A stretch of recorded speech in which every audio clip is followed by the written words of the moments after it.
Assalamualaikum warahmatullahi wabarakatuh.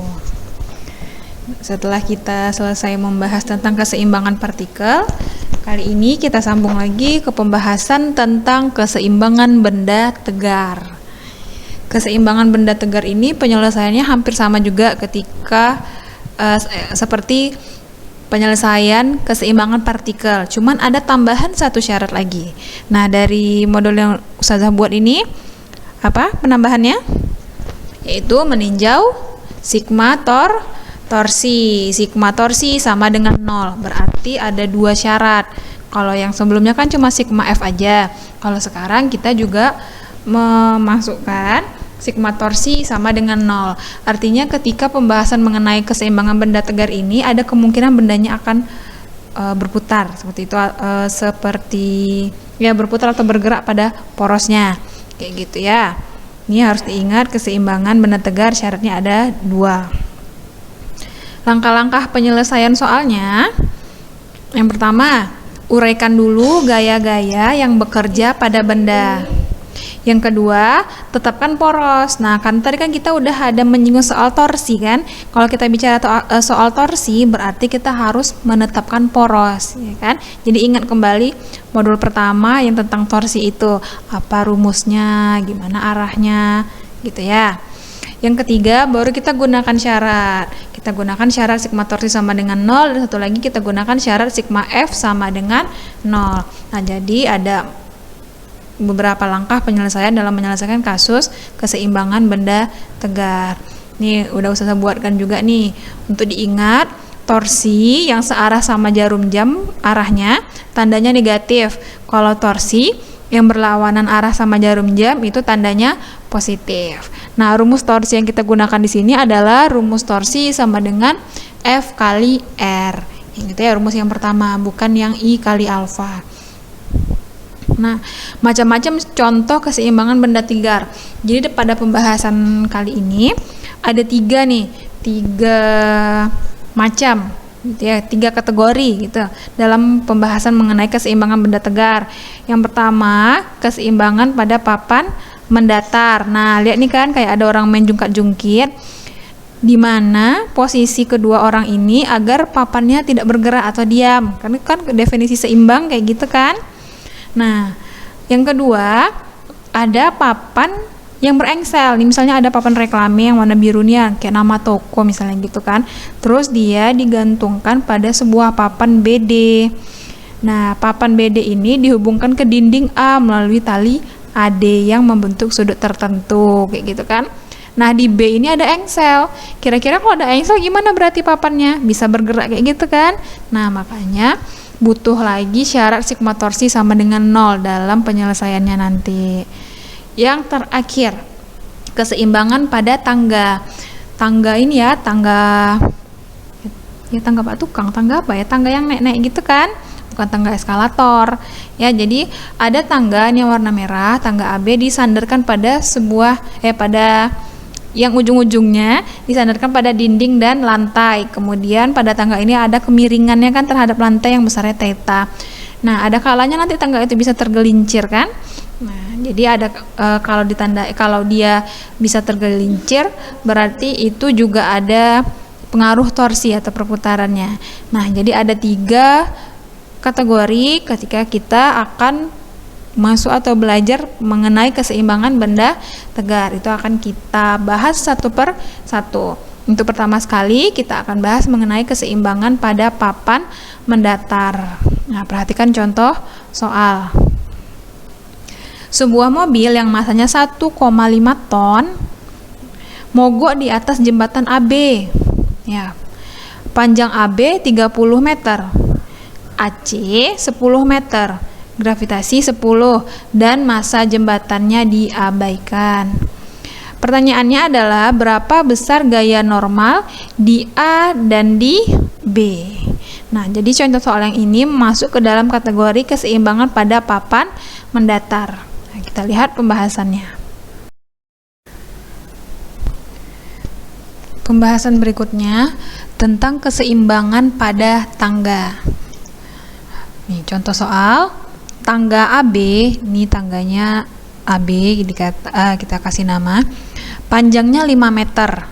Ya, panjangnya 5 meter, berat tangganya 200 Newton.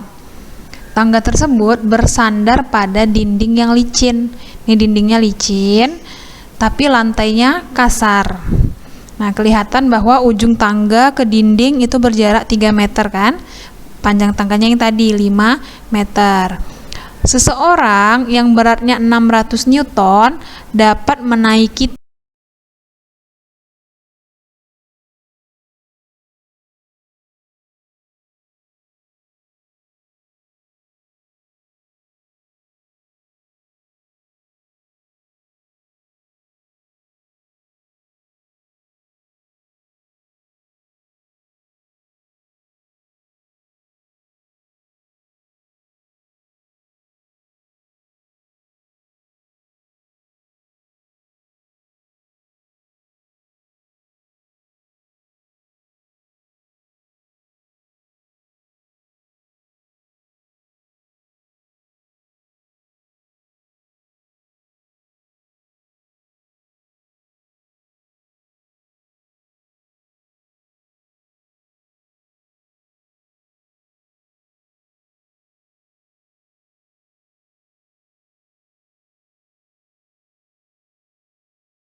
Langkah pertama, kita uraikan dulu gaya-gaya yang bekerja pada benda. Ini tangganya kan, tangga AB, ini B, bersandar pada dinding yang dindingnya licin, tapi lantainya kasar, gitu kan? Kemudian panjang tangganya 5 meter. Seseorang naik dari sini dari lantai sejauh 2,5 meter. Berarti di tengah-tengah tangga, kan? Karena dia 2,5 dari 5 di sini. Sebelum tangganya tergelincir. Nah, kan tangganya tuh bersandar ke dinding kayak gini, gitu kan? Nah, kalau nanti tangganya tergelincir, gimana posisi gerakan tangganya tuh? Berarti bakal kayak gini kan? Tangganya tergeser ke kiri, berarti gitu kan? Nah, itulah kalau keadaannya nanti tangganya tergelincir. Kita uraikan dulu gaya-gayanya. Di sini pada tangganya menyentuh lantai, berarti ada gaya normal. Kita buat namanya NA, arahnya ke atas. Tegak lurus bidang sentuh kan. Kalau sini di dinding juga menyentuh, maka ada normal juga. Kita kasih nama NB. Di dindingnya tegak lurus begini, berarti ke kiri. Kemudian, nah tadi kan tangganya bergesernya ke kiri kan. Kalau dia tergelincir, berarti arah gesekannya ke kanan. Di sini kita buat, karena kan yang bergesekan antara tangga sama lantai dan berlawan sama arah gerak kan, makanya ke kanan.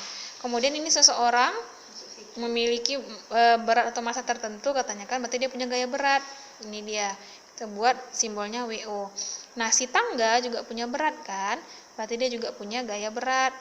Nah, kan kita menggambarkan di titik pusat massanya di tengah-tengahnya, berarti juga berimpitan lah garis gayanya kayak gini kan.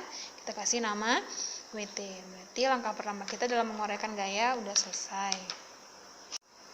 Langkah kedua, kita tetapkan poros. Nah, pada tangga ini porosnya itu pilihannya boleh di A, boleh di sini atau di sini.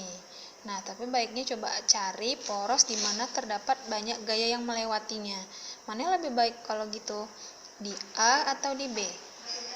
Ya, di A ini kan ada dua nih gayanya kan, NA sama F gas, berarti kita pilih aja di sini. Ya, berarti titik A adalah sebagai poros. Nah, langkah kedua udah, langkah ketiga kita gunakan syarat keseimbangan benda tegar yang pertama, yaitu sigma torsi sama dengan 0. Nah, coba perhatikan nih, si NA sama F gas kan melewati poros nih kan. Nah, kalau begitu torsi yang dihasilkan oleh NA dan F gas sama dengan 0. Nah, banyak yang berkurang jadinya kan, ada dua gaya yang berkurang untuk torsi yang 0. Kalau gitu gaya-gaya mana aja lagi yang menyebutkan torsi? Ada 3, yaitu NB, WO, dan WT, gitu kan? Ya, kita mulai dari gaya NB misalnya gitu ya. Ini NB, ini poros, ini tangga. Kalau arahnya ke samping gini, kalau ini porosnya, gimanakah perputaran tangga? Nah, berarti kan gini dia kan, berlawanan jarum jam. Maka NB torsinya bertanda positif. Lengan gayanya lagi kalau gitu kan. Nah, ini porosnya, ini NB. Nah, kan kita boleh nih perpanjang si NB. Kan tipsnya perpanjang garis gaya itu yang mendekati poros. Berarti kita perpanjang NB nih ke sini kan? Ke depannya, bukan ke belakang. Kalau ke belakang kan makin jauh. Berarti kita perpanjang aja. Kita buatlah garis putus-putus misalnya kan. Perpanjangannya. Ini dia poros. Kan definisi lengan gaya ya, ingat lagi. Garis yang ditarik dari poros dan tegak lurus perpanjangan garis gaya. Ini dia garis gayanya. Ini dia kan, coba saya taruh pena. Gimana tuh supaya terbentuk huruf T? Berarti gini kan? Nah, ini. Berarti yang pena hitam inilah sebagai lengan gayanya. Berarti dari sini sampai sini. Inilah lengan gaya untuk si NB. Berapa? Berapa kalau gitu nih yang ini? Nah, kan di sini ada bantuan kan? Di sini 5, di sini 3, berarti sini 4. Kalau gitu di sini NB dikali 4. Dah. Selanjutnya kita lihat lagi yang WO. WO, ini dia kan? Ini dia WO. Porosnya di sini kan? Kita perpanjang aja, garis putus-putus. Nah, ini dia garisnya. Tarik garis dari sini. Berarti ini ke sini kan? Berapakah dia? Nah, dari sini ke sini. Berarti di tengah-tengah nih kan? Ini kan kita jalan dari tengah-tengah tangga kan? Berarti sampai di sini pun jadi tengah-tengah yang bawah. Karena di sini panjangnya 3, berarti dari sini ke sini kan separuhnya, yaitu 1,5 meter. Gitu kan? Itu lengan gaya untuk si WO. Terus gimana arah torsinya nih? Ini porosnya, ini ditarik ke bawah. Berarti nanti berputarnya searah jarum jam kan? Berarti bertanda negatif. Min WO berarti lengan gayanya tadi 1,5. Gitu kan? Terus si WT, ini poros sama kayak si WO kan, juga searah jarum jam, berarti min WT. Berapa lengan gayanya? Ini lengan gayanya kan, ini garis gayanya kan, kita perpanjang dari sini ke sini juga, itu sama dengan si WO tadi kan, 1,5. Udah semuanya kan?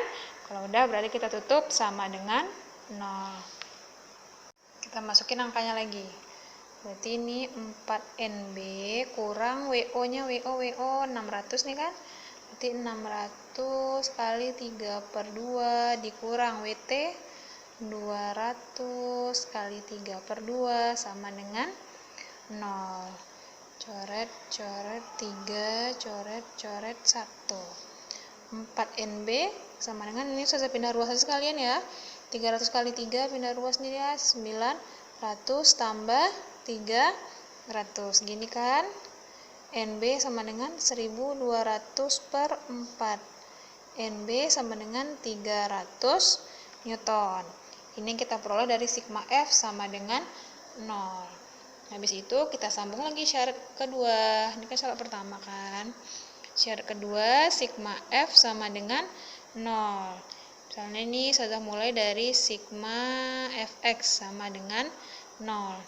Lihat nih dari gambar, mana aja gaya-gaya yang bekerja pada sumbu X. Ingat ya, karena kita membahasnya sigma Fx, maka F yang kita lihat pun yang di sumbu X aja. Yang di sumbu X ada NB yang arahnya ke kiri, ada Fgas yang arahnya ke kanan. Udah, cuma 2 itu aja ya. Oke, berarti yang positif yang mana? Yang ke kanan, yaitu Fgas kurang NB sama dengan 0, gitu kan? Terus Fgas sama dengan NB. Fgas sama dengan NB tadi 300 Newton. Nah, udah hampir ketemu kayaknya yang kita mau nih. Karena kan ditanyanya koefisien gesekan kan? Koefisien gesekan kan adanya di sini nih. Ingat lagi rumus menghitung koefisien gesekan. Berarti mu S kan ditanya koefisien gesekan statis tuh. Terus N-nya N mana? Kali N kan? F gesekannya. N kan ada 2 nih. Ada NA sama NB. Yang kalau kaitannya sama gaya gesekan yang N yang mana? NB apa NA? N? NA. Berarti di sini mu S kali NA sama dengan 300. Wow, udah hampir nih. Mu S yang kita mau. Mu S sama dengan 300 per NA. Wah, NA pula nih yang nggak ada. Jangan lupakan syarat satu lagi. Sigma FY sama dengan 0. Perhatikan gaya-gaya yang ada di sumbu Y. Siapa aja? NA yang arahnya ke atas, WO yang arahnya ke bawah, WT yang arahnya ke bawah. Ada 3 kan? Berarti ketika membuat sigmanya yang ke atas tadi siapa? NA ya. NA, WO-nya ke bawah, kurang, WT juga ke bawah, kurang. Sama dengan 0. NA sama dengan WO tambah WT. NA sama dengan WO tadi, ini kan. WO 600, WT 200. WO 600 tambah WT 200. NA sama dengan 800 Newton. Masukin ke sini. Berarti 300 per 800. Maka koefisien gesekannya adalah 3 per 8 atau 0, berapa nih desimalnya? 0, sekian lah ya. Ya, paham cara ngerjakannya?